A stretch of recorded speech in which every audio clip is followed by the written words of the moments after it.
So I think the message is clear, that there's a clear alternative to insurance. I would not have supported the energy tax.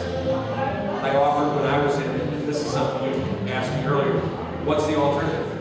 I offered an alternative to our energy independence with an all-of-the-above plan that said, sure, let's work toward the creative options, the new fuels, new energy sources. Let's work toward that. But in the meantime, let's not give away our present resources. Let's use them. Let's use the petroleum, the natural gas, the coal, the clean coal technology. And what about nuclear power? If France can use it, can produce not only good wines, but good energy, safe, and basically renewable, why can't we do that? So those are the opportunities that I offer to that. Healthcare. Mark Schauer said,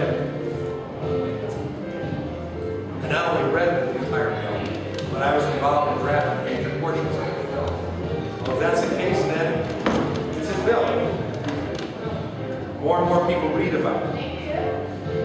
The more they understand that this will destroy not only our healthcare system, but our economy. Huge tax increases involved, huge disincentives for businesses to stay in business, let alone provide insurance for their employees. Rationing that will take place, modeled after other socialized medicine countries as close as Canada that haven't worked. I offered an alternative as patient-centered, said things like this. Said let's give incentive to individuals just like we give to businesses for purchasing healthcare. Why not? Individuals do it. They're being as responsible as business do. So let's give that tax break, that tax incentive for them to do it. Let's deal with frivolous lawsuits by doing tort reform. Tort reform, not unlike we did here in Michigan in the 90s, putting a cap on non-economic damages so that the frivolous lawsuit can be held back. Let's allow the purchase of health care across state lines to expand the competition and the variety of available health care plans. You probably will surmise that blues of North Carolina and the blues of Michigan, there are different cost structures there.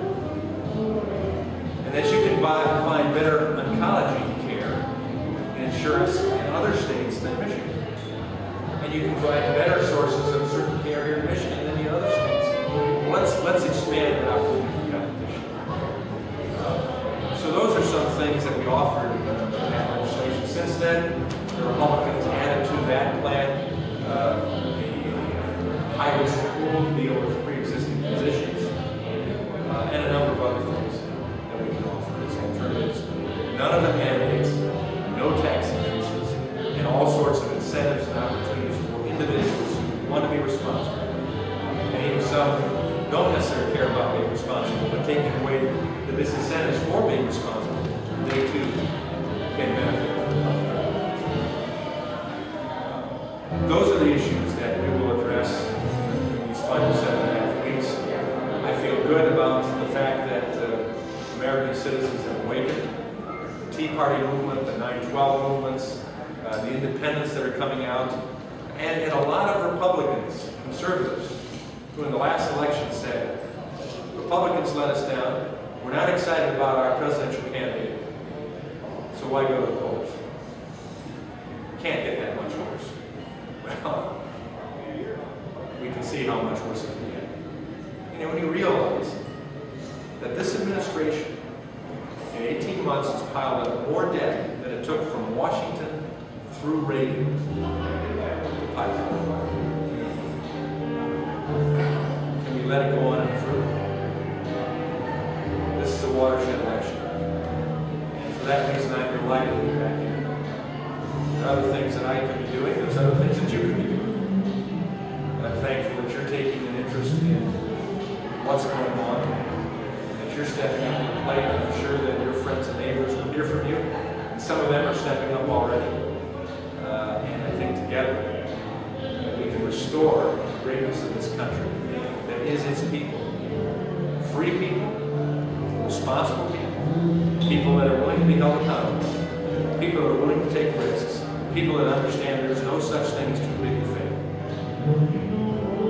But when we fail, there should also be an assurance that our own government,